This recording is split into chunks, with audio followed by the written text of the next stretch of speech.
जय संविधान जय भारत. मी संजय कांबळे, बहुजन प्रवाह न्यूज चॅनलमध्ये आपले सर्वांचे स्वागत करतो. पुणे दिनांक 26/8/2024 केळगाव बोरीपारधी साईनाथ नगर येथील महिला नागरिकांची रस्त्यासाठी मागणी केली आहे. गेली 12 ते 15 वर्ष नागरिक रस्त्याची मागणी करीत आहेत. जय संविधान जय भारत. मी संजय कांबळे, बहुजन प्रवाह न्यूज चॅनल संपादक.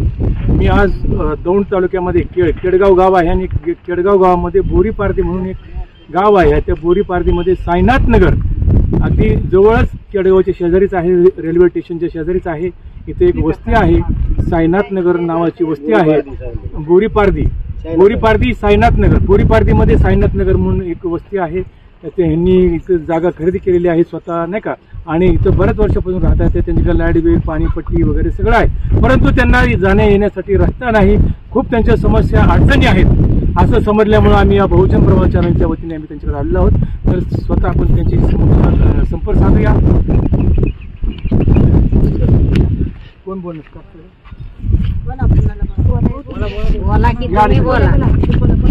बरं, हा, तुमचं नाव सांगा. या जवळ या. घेतो बरोबर. शकुंतला श्रावण चव्हाण. मी बोरीपारधी मध्ये राहते. आम्ही 16 सालापासून मी इथं राहायला आहे. तर आम्हाला इथं रस्ता अजिबात नाहीये, कोणी जाऊन येऊन देत नाहीये.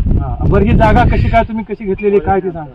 आम्ही 1.5 गुंठा एकराने 1.5 गुंठ्याने घेतलेले, 1.5 लाखाने. 1.5 लाख रुपये गुंठ्याने घेतलेले आहे. हा. कोण मालक आहे? उत्तम दायगुडे. अच्छा, उत्तम दायगुडे यांच्याकडून यांनी 1.5 लाख रुपये गुंठ्याने जागा घेतलेली आहे. बरं, मग आता काय समस्या अडचणी काय आहेत? आमची अडचण एवढीच आहे की आम्हाला रस्ता पाहिजे. कुणी आम्हाला रस्त्याने जाऊन येऊन देत नाही. आम्ही आहे वयस्कर, माझं वय आहे 65. माझा मुलगा फिट पेशंट आहे, मी हाय फिट पेशंट आहे. समजा आम्हाला रात्रीची काय कमी जास्त झालं तर आम्हाला या जायला तर नाहीच रस्ता, पण गाडी तरी येऊ शकते का नाही? गाडी पण येऊन देणार नाही. ॲम्ब्युलन्सचा प्रश्न तर नाहीच आहे. पायी सुद्धा जाऊन देणार नाहीत, उचलून सुद्धा नेऊन देणार नाहीत आम्हाला कुणी.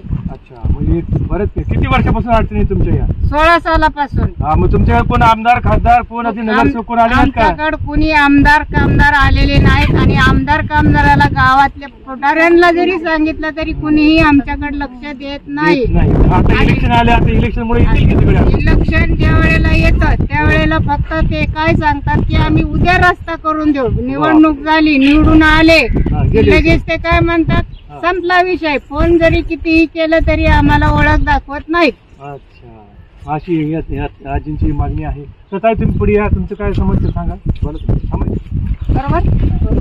रेश्मा शेख. आमचा रस्त्याचा प्रॉब्लेम आहे. 10 वर्ष झालं आम्हाला कुणी जाऊन येऊन देत नाहीये. आम्ही तिथं गेल्यानंतर लोक मध्ये वाटायला जायचं नाही, तुम्ही जागा घेतली ना त्या मालकाला सांगून यायचं तुम्ही. आमचा हाच प्रॉब्लेम आहे. आमचा हा प्रॉब्लेम सॉल्व्ह करावा. मग इथं आपल्याकडे ग्रामपंचायत आहे, आवाज उचलला नाही किंवा तुमच्या मागण्या मान्य केल्या नाही का? तुम्ही मग त्यांच्यापर्यंत गेले नाहीत का?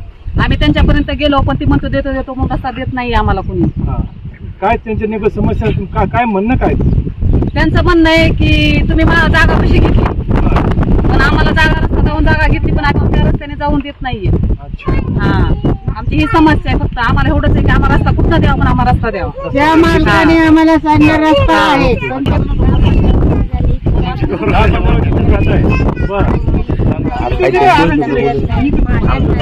यांना रस्त्याची मागणी त्यांची कोणी पूर्ण करत नाहीयेत. आमचा रस्त्याचा प्रॉब्लेम आहे. आम्हाला दुसरं काय नाही पाहिजे, आम्हाला रस्ता झाला पाहिजे. रस्ता झाला पाहिजे.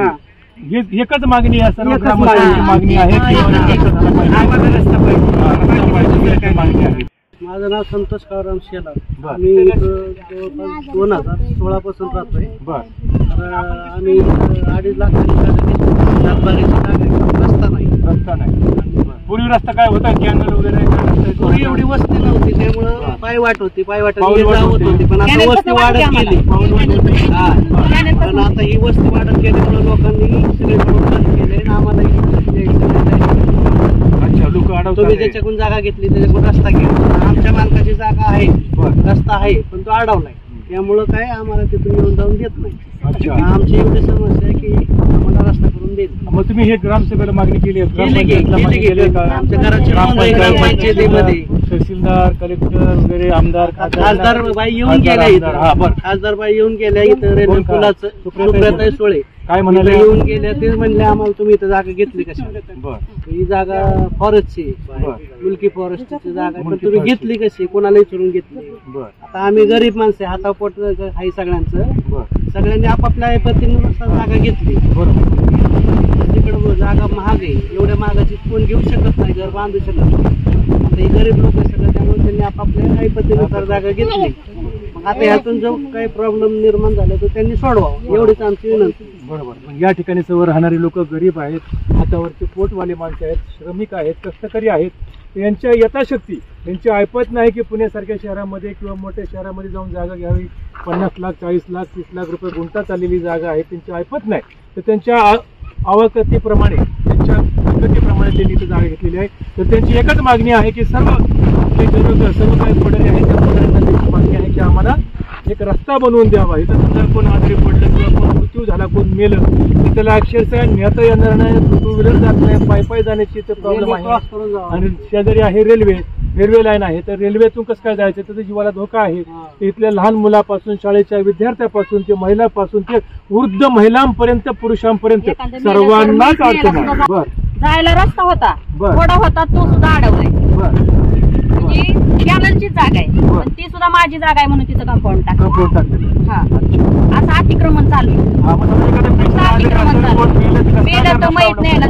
यांनी जायगोडीने गरीब लोकांची जनतेची फसवणूक केली. रस्ता दाखवून त्यांनी जागा त्यांना दिलेली आहे. तर त्यांनी कसं ते त्यांना सहकार्य त्यांनी मालकांनी सहकार्य करावी त्यांना. बर अच्छा. मग आता यांचं असं म्हणणं आहे की जो जमीन मालक आहे त्या जमीन मालकांनीच यांना फसवलेले, त्या जमीन मालकांनीच यांना जागा आणि जाण्यासाठी रोड करून द्यावा अशी यांची मागणी पुढे आहे. हो, त्यांना मी सहकार्य करतो, त्यांना सहकार्य करतो. हो बरोबर आहे, त्यांचं सहकार्य आहे. ही जी जमीन आहे ना यांचीच आहे. जागेत तुम्ही त्यांना सहकार्य सोडणार. अच्छा ठीक आहे ओके. तर आज आपला होती 15 वर्षांची महिलांची मागणी आहे की आम्हाला जाण्या येण्यासाठी रोड हवा आहे, रोड पाहिजे अशी त्यांची मागणी पुढे येत आहेत. इथले लोकप्रतिनिधी, आमदार, खासदार असतील किंवा स्थानिक ग्रामपंचायत असेल, तहसीलदार असतील, या सर्वांनी या गंभीर प्रश्न आहे त्यांचा हा.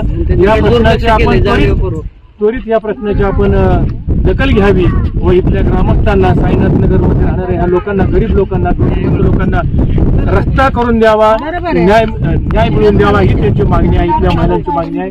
तर आपण सर्व हे राजकारण सर्व बाजूला ठेवून, सगळं बाजूला ठेवून या लोकांना कशा पद्धतीने आपण रस्ता करून देऊ याकडे आपण सर्वांनी लक्ष दिलं पाहिजे. आता इलेक्शन येत आहेत, आपल्याकडे सर्व आमदार, खासदार सगळे आपल्याकडे येतील, त्यावेळेस मात्र आपण हा आपला विषय प्रामुख्याने त्यांच्या समोर मांडावा आणि हा प्रश्न आपण सोडून घ्यावा. ते सोडवतीलही, कारण आपण इलेक्शन आलेले आहेत. तर आपण आपल्या बहुजन प्रवाह न्यूज चॅनलवरती हे सर्व होत आहे. तर आपण पाहत राहा बहुजन प्रवाह न्यूज चॅनल.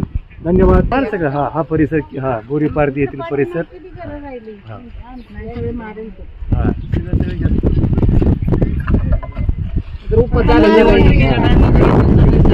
घेतले